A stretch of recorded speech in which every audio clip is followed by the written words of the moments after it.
They told you silence was weakness, but they never told you that God hides inside the quiet one who dares to stop speaking. I saw a world drunk on noise, screaming for meaning while drowning in its own echo. Every word has become counterfeit, every virtue rehearsed, every confession a performance before an audience of corpses. You think your opinions are alive, but they are tombstones, carved with the slogans of your age. You believe you are speaking, but your tongue repeats the advertisements of the herd. And I, the madman who once cried that God is dead, now return to whisper, it was not I who killed him, it was your comfort, your democracy of desire, your worship of safety. Look at you scrolling through the abyss, as if the next flick of your thumb will reveal eternity. You have built a tower of mirrors and called it connection. You have mistaken agreement for love, applause for existence, visibility for worth. You do not live, you stream your decay. When I said God was dead, I was describing your face, not his. He died the moment you stopped trembling before the mystery of your own consciousness. He died when you replaced awe with algorithm, when you traded solitude for approval. You crucified the eternal on the cross of convenience, and then you called it progress. Do you hear me? You polite prisoners of comfort. You pray for peace. Yet peace has made you docile. You celebrate equality, but you fear distinction. You repeat words like tolerance, inclusion, empathy, and behind them, I smell the stench of fear. The fear of standing alone, the terror of being seen without the mask of moral fashion. I saw men preaching freedom while begging for surveillance. I saw women claiming empowerment while auctioning their souls for likes. I saw philosophers teaching humility while craving tenure and followers. The modern saint is a coward with perfect branding. You think your kindness will save you, but I tell you, it is your kindness that has chained you to mediocrity. Compassion without strength is corruption in disguise. You have mistaken weakness for virtue, submission for wisdom, silence for consent. The herd has baptized cowardice as compassion, and now you kneel before your own impotence. I walk through your cities of light, your temples of reason, your cathedrals of progress, and everywhere I heard the same prayer. Let nothing disturb me. Let nothing offend me. Let nothing demand that I grow. This is your gospel, the gospel of anesthesia. You have built paradise on the condition that you never wake up. You have outlawed pain, censored offense, sterilized desire. But the fire of life will not be domesticated. You can ban every god and still tremble when lightning strikes. You can cancel every prophet and still dream of resurrection. I tell you, the sickness of man today is not sin, but sedation. You no longer burn, you buzz. You have replaced agony with distraction, revelation with content, transcendence with convenience. You do not live, you simulate vitality. You have forgotten how to scream, how to fall, how to break, and so the universe no longer speaks to you. Once, man wrestled angels. Now, he negotiates subscriptions. Once, he built cathedrals to touch the heavens.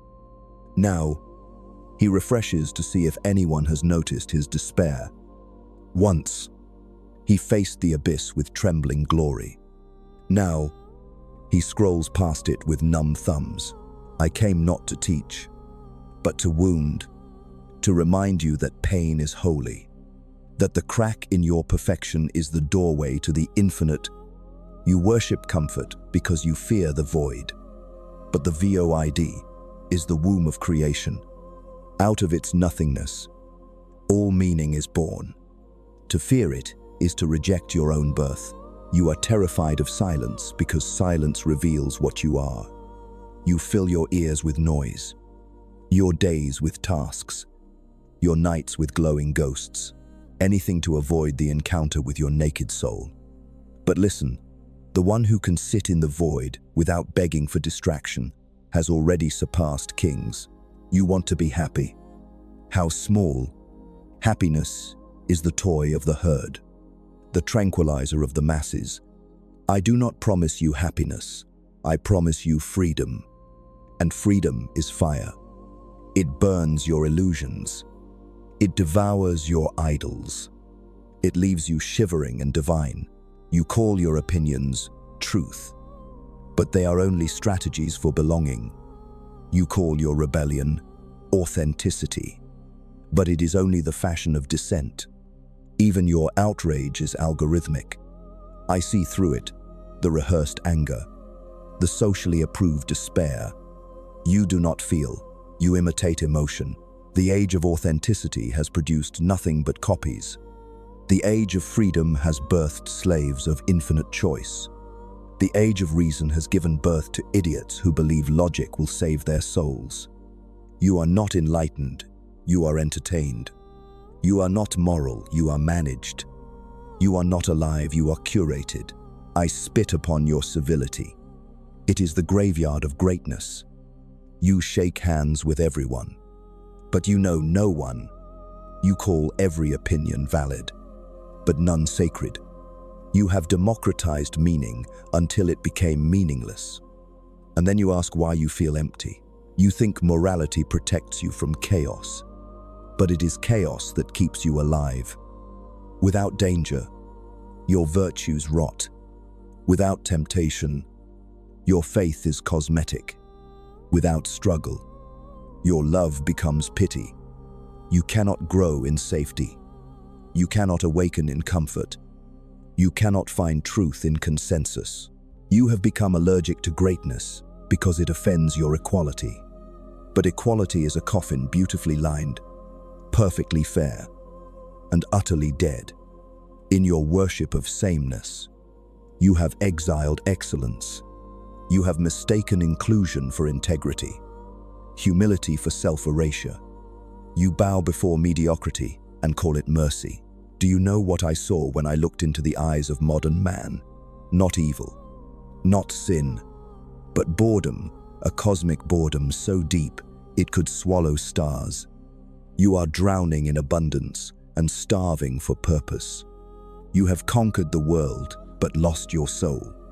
You have every pleasure, yet you cannot feel. You have every tool, yet you cannot create. You have every answer, yet you cannot ask. You stand on the corpse of God and wonder why heaven is silent. You forget that when you kill the sacred, you inherit its burden. You wanted to be free of judgment. Now you are condemned to meaninglessness. You wanted autonomy. Now you are alone in infinity. You wanted equality. Now you have mediocrity as your master, and still, somewhere inside you, a spark remains. A whisper that says, there must be more than this. That whisper is not weakness. It is the embryonic roar of the overman, the one who dares to be alone, who dares to burn without permission, who dares to create without applause. But before you rise, you must descend. Before you create, you must destroy. Before you speak, you must learn to say nothing. Silence is the forge of the will. When you no longer need to be heard, your words become thunder. When you no longer need to be loved, your presence becomes unbearable truth. So I will strip you. I will tear away your virtues, your slogans, your borrowed compassion. I will leave you naked before your own abyss. Do not resist. This is baptism by fire. This is how the soul remembers itself. You call me cruel, but cruelty is the surgeon of spirit. Only the blade reveals what is real. You call me mad, but madness is the sanity of a world that forgot how to dream. You call me blasphemer, but I am only restoring the sacred to its rightful throne. Within man, do you still not see? You have outsourced divinity. You pray upward, never inward. You worship idols of morality while neglecting the God that bleeds in your chest. You seek saviors because you fear responsibility.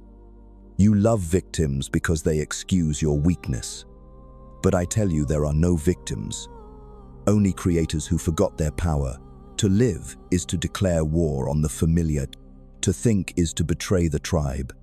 To love is to risk annihilation. The one who avoids these wounds has already chosen death, disguised as peace.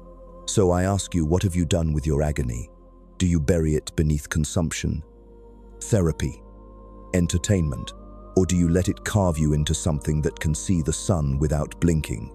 Pain is not your enemy. It is your sculptor. Without it, you remain shapeless. I have seen your therapists, your gurus, your influencers, all teaching you to cope, never to transcend. They promise balance, but life is not balance. It is becoming. They promise healing, but healing is a form of forgetting. They promise peace, but peace is the grave of growth. I do not offer peace. I offer fire. The fire will consume you, but it will also reveal the diamond of your will. You will lose your certainty, your belonging, your masks, but you will gain your soul, and that is worth every inferno. You fear arrogance, but arrogance is only pride without depth. True greatness is humility before one's own potential. Do not kneel before others. Kneel before what you could become. That is worship. That is evolution. You want to be accepted. How small? The Creator is never accepted. He is crucified, misunderstood, mocked.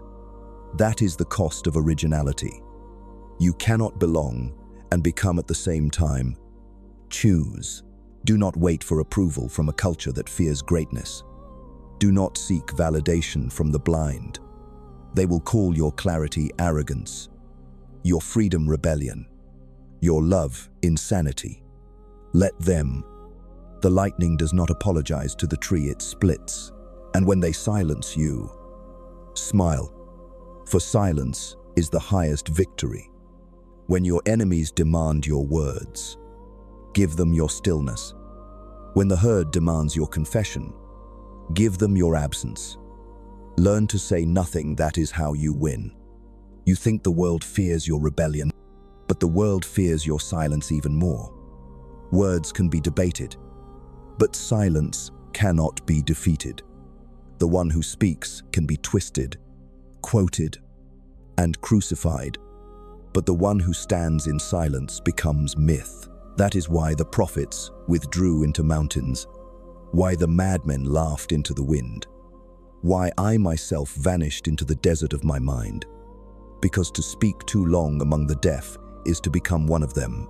The modern man speaks endlessly, yet says nothing. He drowns the air with his explanations, his opinions, his apologies. His language is no longer creation, it is camouflage. He uses words as shields to hide from the void. He has not learned that to say nothing is not ignorance, it is power. I do not ask you to be silent because you have nothing to say. I ask you to be silent until your voice is forged by fire. For only then does speech become destiny. When you speak from silence, your words carry thunder. When you speak from fear, your words dissolve in air. You live in an age that worships expression and despises essence. Every mouth is open. Every screen is screaming. Every heart is numb. You mistake visibility for vision. You mistake commentary for creation. You mistake reaction for revelation. You are not free thinkers, you are performers in an endless circus of mirrors. You believe your opinions shape the world, but they only reinforce its prison. Every debate you enter strengthens the bars. Every argument you win binds you to the same stage. The true rebellion is to walk off the stage entirely. Refuse to perform. Refuse to explain. Refuse to dance for applause. The silence that follows will be unbearable and divine. I tell you, the overman begins where justification ends. He no longer pleads for understanding. He no longer seeks to persuade. He no longer asks for mercy. He speaks because truth overflows from him, not because he needs to be believed. His words are lightning, not arguments. But before you can rise, you must descend into your own herd. You must see how deeply you have conformed. Look at how you police your thoughts to fit into the collective grammar. Look at how you swallow your rage in the name of civility. Look at how you dress your cowardice as empathy. You are not kind. You are terrified of being disliked. Your morality is not born of virtue, but of fear. You obey because disobedience would reveal your insignificance. You conform because authenticity would make you visible. You serve the herd not out of love, but out of hunger for protection. This is not goodness. This is the death of the soul disguised as ethics. And so you wear your virtue like a costume. You perform empathy, tolerance, humility, but none of them are alive. They are rituals without gods, prayers without fire. You think you are moral, but you are merely managed. Your morality is a leash, self-inflicted, gold-plated, and proudly displayed. The herd teaches you to speak softly, to smile often, to never offend. But the truth does not whisper, it roars. The truth does not please, it purges. The truth does not unite, it divides the real from the counterfeit. And because you cannot bear that division, you call it evil. The overman is born the moment one stops apologizing for his fire. When he no longer asks permission to exist, when he no longer dilutes his intensity to soothe the fragile. He does not hate the herd, he simply outgrows it. He looks upon their noise with compassion, not contempt, for he knows every scream against him is the sound of fear defending comfort. The greatest prison is not society, it is the need to be understood. You think freedom is to express yourself, but the highest freedom is to no longer need to explain. When you can stand misunderstood and unmoved, you have already entered eternity. You will be accused of arrogance. Let them speak. The seed must appear arrogant to the soil that cannot see the tree it will become. You will be accused of madness. Let them speak. Sanity is only the consensus of the comfortable. You will be accused of heresy. Let them speak. Every god began as a blasphemer. The world you live in has sterilized greatness. It rewards moderation, punishes intensity, and mocks passion. You are told to be reasonable, as if reason were the highest god. But reason is the servant of the will, not its master. The one who worships logic becomes predictable, and the predictable can never create. I laugh at your universities, your councils of experts, your careful opinions. You have confused intelligence with obedience. You measure knowledge by conformity. You fear the one who thinks dangerously, who contradicts himself, who burns his own conclusions.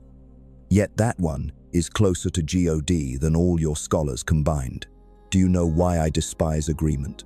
Because every agreement is the beginning of decay.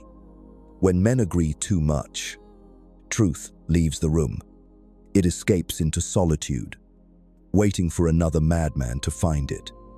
The world calls him insane, but he is simply listening where others shout, "Learn this." Every time you seek consensus, you trade your divinity for comfort. The Creator must endure misunderstanding like the earth endures storms. The moment you are understood by everyone, you have already betrayed yourself. I have seen prophets die from applause. I have seen thinkers rot in popularity. I have seen lovers destroy their love to make it acceptable. Nothing dies faster than what is liked by everyone. That is why I say be feared, not liked. Be eternal, not popular. The herd hates silence because it exposes their emptiness. They will provoke you. mock you, demand your reaction. Give them nothing. Every silence you hold is a victory over chaos. Every word you withhold becomes thunder waiting to strike. You must learn to disappear from the noise, to withdraw into the mountain within yourself. The true revolution is invisible. It begins in the mind that refuses to repeat. It begins when you stop broadcasting your awakening and begin embodying it. I tell you, the next God will not have followers. He will have echoes. His temple will be silence. His scripture will be being. The world will not worship him. It will unknowingly imitate his strength. For divinity is no longer in heaven, it has descended into the human will. You keep searching for saviors, for messiahs, for voices to tell you what to do. But you are the voice you are waiting for. You are the mountain you pray toward. You are the fire you fear will burn you. Stop looking up. Look inward. The throne is empty because it was meant for you. Do you still believe prayer is asking? Prayer is remembering. To pray is to remember that you are not a beggar, but a creator. God was not murdered, he transformed into you. The divine withdrew so that you might learn to create. Every act of creation is resurrection. Every silence is a tomb, waiting for new life. I see in your eyes the hunger for something real, and that hunger is holy. Do not suppress it. Let it ache. Let it devour your comfort. Let it ruin your small life. Only then will it open into greatness. Desire is the voice of evolution.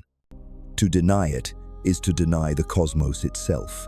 But your society teaches moderation, moderation in passion, moderation in will, moderation in truth.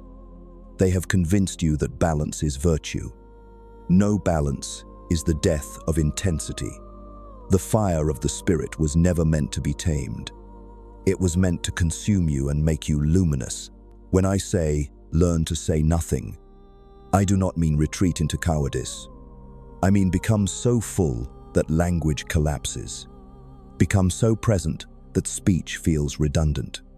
Let silence become your roar, your rebellion, your cathedral. When you walk among men with that silence, they will feel it. They will not know why, but their souls will tremble. They will sense something ancient, untamed, dangerous. That is the aura of one who has conquered himself. That is the scent of freedom, and so the journey begins not toward heaven, but through hell. For the overman is not born in comfort, but in chaos. The descent is necessary. You must lose everything that props up your illusion of goodness. You must face your envy, your lust, your hunger for dominance, not to suppress them, but to integrate them. The saints denied their shadows and thus became hypocrites. The overman embraces his shadow and thus becomes whole. He is not moral, he is real. He does not repress, he refines. He transforms poison into power, guilt into gold. Do not fear contradiction, it is the mark of life. The tree contradicts the seed. The day contradicts the night. The Creator contradicts himself with every new birth. The coward seeks consistency. The strong seek truth. I am both sinner and saint, lunatic and sage, destroyer and midwife. So are you. When you accept your chaos, it stops controlling you. When you dance with your demons, they become allies. When you look into the abyss without blinking, you find your reflection staring back, not as an enemy, but as a god in disguise. The abyss is not punishment, it is the mirror of infinity. When you fear it, it devours you. When you face it, it becomes your throne. The abyss does not want to kill you, it wants to crown you. But few will endure that coronation. It requires losing everything. Every belief, every identity, every certainty. You will scream. You will rage. You will beg for the comfort of your old lies. But if you persist, if you remain in that nothingness, something new will rise. Naught belief being, that is the resurrection you have been promised. Not in some afterlife, but here when the self dies and the Creator awakens, then even your silence will speak creation into the world. You will not need to prove yourself. You will not need to persuade. You will not need to pray. You will become prayer itself, the eternal act of becoming. And when the herd calls you mad, smile. Madness is only the first stage of divinity. Madness, you call it, yes, madness. But what you fear as madness is the gate to freedom. I have seen the thin line where sanity ends and revelation begins, and I crossed it laughing. The world calls that laugh despair, but it was joy, the joy of burning the last illusion. For when nothing remains to believe in, everything becomes holy. I drank from the chalice of Chaos, and it did not poison me, it purified me. For the one who drinks deeply from chaos learns that order was never truth, only habit. The universe itself is a dancer, not a bureaucrat. Its rhythm is wild, its breath electric, its law is contradiction. To demand reason from existence is to chain the wind. You cling to logic as to a life raft, but logic is only the shadow of truth. The truth is not consistent, it is alive. It contradicts, and it destroys. It births itself anew every moment. The one who cannot bear contradiction will never see God, for God is paradox incarnate. I tell you this, madness is the baptism of creators. It strips away everything false, every borrowed thought, every borrowed fear. In the ruins of sanity, something ancient awakens, not thought, but knowing, not belief, but being. Madness is only the name given by the fearful to those who have seen too much. When I became nothing, I became everything. When I lost my mind, I found my will. When I stopped believing in God, I discovered that I was His echo. When I screamed into the void, it screamed back, not in hatred, but in recognition. Do you understand what that means? The void is not absence, it is womb. It is the breath of creation inhaling itself. You fear it because you still think in opposites, life or death, good or evil, sane or mad. But the overman knows these are children's games. There is no duality, only flux. Only fire transforming itself endlessly. The saints fled temptation. I danced with it. The scholars dissected truth. I devoured it. The moralists built fences around desire. I set the fences on fire. For only what burns reveals its essence. And I tell you, nothing real is destroyed by fire. Only the masks. You think discipline means restraint, but true discipline is mastery through expression. The ascetic denies his body. The Creator uses it as an altar. The moral man suppresses his darkness. The divine man illuminates it. The world teaches you to amputate half your soul in order to be good. I teach you to integrate the whole and become God. Do not confuse morality with conscience. Morality is obedience to dead men. Conscience is obedience to your own becoming. The moral man follows. The awakened man listens. He listens not to sermons or scriptures, but to the pulse of his own chaos. That pulse is creation, and creation has no commandments. You must learn to create your own commandments. I said, and I say it again, for the old gods rot in the temples of your obedience. You kneel before corpses of ideas, reciting prayers that once had life but now only echo fear. Rise, leave the temple. The sacred is not in the ritual, it is in your revolt. When you dare to write your own law, the heavens tremble. When you forgive yourself without permission, the angels fall silent. When you bless your own sins and make them holy through transformation, you perform the highest act of creation. You make yourself divine.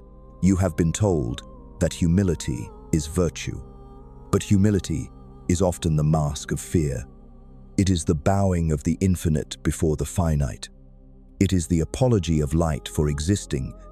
No rise in your fullness. The universe does not need your modesty. It needs your magnitude. Be wild, but conscious. Be disciplined, but untamed. Be light, but burning. The Overman does not suppress chaos. He orchestrates it. He is composer and storm, dancer and flame. He does not balance opposites. He becomes the space in which they unite. That is why I speak now not as man but as myth. For myth is the only language vast enough for the soul. You cannot reason your way to God. You must sing, scream, dissolve. You must go mad enough to remember what you were before you learn to behave. Dionysus taught me this, the sacred intoxication of existence. To dance until the distinction between self and universe dissolves. To laugh in the face of suffering until pain becomes a rhythm. To weep until tears become stars.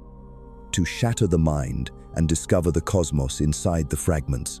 And so I say, bless your madness. Let it tear through the polite architecture of your reason. Let it destroy the furniture of your moral certainty. Let it ruin your neat little conclusions. For only when you are utterly ruined will you be ready for creation. Do not mistake chaos for confusion. Chaos is the raw clay of the cosmos. Confusion is only the mind resisting transformation. The caterpillar calls the cocoon death, but the butterfly calls it birth. You too must enter the cocoon of the void to dissolve, to become unrecognizable, to forget your name. When you emerge, the world will not understand you. You will speak a language older than words. You will look at the stars and feel them moving inside you. You will look at pain and see it as initiation. You will look at death and laugh, because you will have already died to illusion. You will not need to seek purpose anymore. Purpose will flow through you like blood. You will not need to choose your path. You will be the path. You will not need to pray. You will be prayer in motion. Every breath will become a verse of divine poetry. This is sacred madness, the ecstasy beyond opposites. It is not insanity. It is clarity so pure that it appears insane to the blind. It is seeing without filters, feeling without fear, creating without reason. It is not losing the mind. It is using it as a candle to light the infinite. I remember the moment I ceased to argue with God. It was when I realized there was no separation left to argue across. God was not out there. He was the roaring silence inside me. And in that silence, I understood. To learn to say nothing is to become everything. Your words separate you from existence. Your judgments divide the indivisible. Every time you name, you kill. Every time you define, you confine. That is why the wise laugh. They know that the universe cannot be described, only danced with. When you learn to say nothing, you begin to hear everything. The mountains speak. The winds recite scripture. Even your own heartbeat whispers revelations. You discover that silence is not empty. It is saturated with the infinite. Do not mistake this silence for passivity. It is the stillness before lightning, the calm that precedes creation. It is the moment when the will gathers its strength before erupting as destiny. You must become that moment still, but pregnant with fire. To say nothing is not withdrawal, it is preparation. The seed says nothing, yet it contains forests. The storm says nothing before it breaks. The lover says nothing before the kiss that alters time. Silence is the language of inevitability. Learn to speak it. and the world will obey you without knowing why. You will move through life like thunder, disguised as calm. People will feel you before you speak. That is power. Not dominance, resonance. The world does not need more noise. It needs presence. I tell you, the true philosopher is not the one who explains the world, but the one who becomes its heartbeat. The true creator does not speak truth. He embodies it so deeply that words are unnecessary. His silence becomes contagious. His stillness revolutionary. I once thought I had to change the world. Now I know I only had to become so real that the world could no longer look away. That is creation. That is the work of God done through man. When you learn to say nothing, you will no longer be at war with existence. You will no longer beg for purpose, no longer fear death, no longer chase love. All these are symptoms of forgetting your divinity. The Creator does not seek, He radiates. The old morality will crumble in your hands. You will no longer ask, is this good or evil? But rather, does this create or decay? You will no longer measure life by comfort, but by intensity. You will no longer ask for meaning. You will generate it. And when you do, you will understand the secret of sacred madness, that destruction and creation are one movement, that the cross and resurrection are one gesture, that laughter and despair are different names for the same awakening. Then you will no longer worship God, nor deny Him. You will laugh, and your laughter will be prayer. You will weep, and your tears will baptize the stars. You will walk, and each step will write new scripture upon the dust. You will finally understand. Salvation was never meant to save you from life. It was meant to hurl you into it completely. You will stop searching for heaven, because you will see it breathing through your own lungs. You will stop searching for meaning, because you will become the meaning that creates itself. You will stop searching for God, because you will realize He never left. He simply disguised Himself as you, and then you will be free. Now the fire subsides. The storm has spoken. The thunder has spent its rage, and silence returns, not as emptiness, but as the womb of all things. I stand here before you, not as a prophet, not as a madman, not as a god, but as a witness of what remains when all illusions have burned away. I have seen the world through the eyes of Chase and found peace not in order, but in surrender. You thought awakening would make you invincible. It will not. It will make you vulnerable in every way. You will feel more, not less. You will bleed for the world you once despised. You will cry for the herd you once mocked. You will walk through the ashes of your own pride and find there the quiet majesty of being human. Yes, the Overman descends again, not to conquer, but to serve the invisible law of creation. He does not shout his revelation, he lives it. He does not demand belief, he radiates inevitability. He does not cling to his transcendence, he brings it down to earth. As bread and breath for those still asleep, you will know you are free when you can stand among the blind without contempt, when you can love those who curse your light, when you can give without needing to be understood. The greatest test of power is tenderness. Only the strong can afford to be gentle. I no longer wish to convince you. Convincing is the language of the insecure. I no longer wish to be remembered. Memory is the graveyard of living truths. I only wish to remain what I have become, a vibration of fire passing through the world, igniting what is ready, leaving in silence what is not. You think enlightenment is light, but it is lightning, and lightning always strikes downward. It does not ascend to heaven, it brings heaven to earth. It burns what is dead, and in doing so, fertilizes the soil for the new. You are that soil. You are that field where divinity plants itself again and again. So I tell you, do not chase transcendence. Become transparent to existence. Let life move through you, like wind through flame. Do not seek immortality, live so fully that death itself becomes your echo.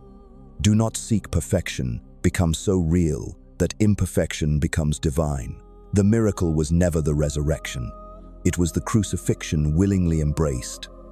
The true God is not the one who escapes suffering, but the one who sanctifies it. Pain is not punishment, it is initiation. Every wound is an opening through which the universe whispers, "Create again, learn to suffer consciously. Do not run, do not numb. Let the agony carve you into form." The diamond does not resent the pressure. The seed does not curse the darkness. The star does not fear collapse. The one who resists transformation suffers twice. The one who embraces it becomes light, and you who have heard me your life, will never be comfortable again. For once the fire touches you, you can no longer pretend. You will feel the falseness in every conversation, the smallness in every ambition, the cowardice in every comfort. You will want to scream, but you will learn to smile. You will want to explain, but you will learn to be still. That is the cost of seeing. That is the crown of the awakened. Do not mistake my words for salvation. Salvation is a chain. I offer liberation, which is another name for solitude. To be free is to walk without belonging, to speak without echo, to love without possession. Freedom is not the end of suffering, it is the end of avoidance. You will lose friends. You will lose faith. You will lose your former self, and still, you will laugh. Because what remains will be unkillable. You will walk through fire and call it home. You will meet death and recognize it as your reflection. You will say nothing, and the universe will answer with thunder when you are finally silent, truly silent. Not repressed, but radiant. Not afraid, but full. Then you will hear it. The hum beneath all things. The breath of the world, inhaling itself. The cosmic laughter echoing through atoms. That is the song of creation. And you are its instrument. Do not seek to control it, flow with it. Do not seek to understand it, become it. Every breath you take is a resurrection. Every silence is a revelation. Every moment is the apocalypse disguised as now. And so, when I tell you to learn to say nothing, I mean this. Learn to stop negotiating with existence. Stop apologizing for your fire. Stop explaining your becoming. Speak only when silence overflows into creation. Live as if every heartbeat were a commandment from eternity. You ask me, what is the meaning of life? The question is wrong. Life does not have meaning. It is meaning. It does not point beyond itself. It is the arrow and the target. The question and the answer. The wound and the healing. To seek meaning is to turn away from the miracle already happening in your veins. The final freedom is to live without needing life to justify itself. To wake up without a reason and still bless the morning. To love without needing to be loved. To create without needing to be seen. To exist simply, fiercely, silently. I have learned this. Silence is not the absence of words. It is the presence of eternity. When you finally stop speaking, you will hear the whisper of creation calling you by your true name. You will not need to say it aloud. You will know it the way stars know their orbits, not through thought, but through being. And when they ask you who you are, you will smile. You will say nothing. You will walk away, leaving behind the scent of fire and the echo of laughter. They will argue about your silence. They will quote it, dissect it, canonize it, but you will already be gone into the wind, into the mountains, into the pulse of existence itself. For the one who has learned to say nothing has already spoken the last word, and the last word is this. When you no longer need to be heard, you have finally become. Then silence. Eternal. Unresolved. Holy.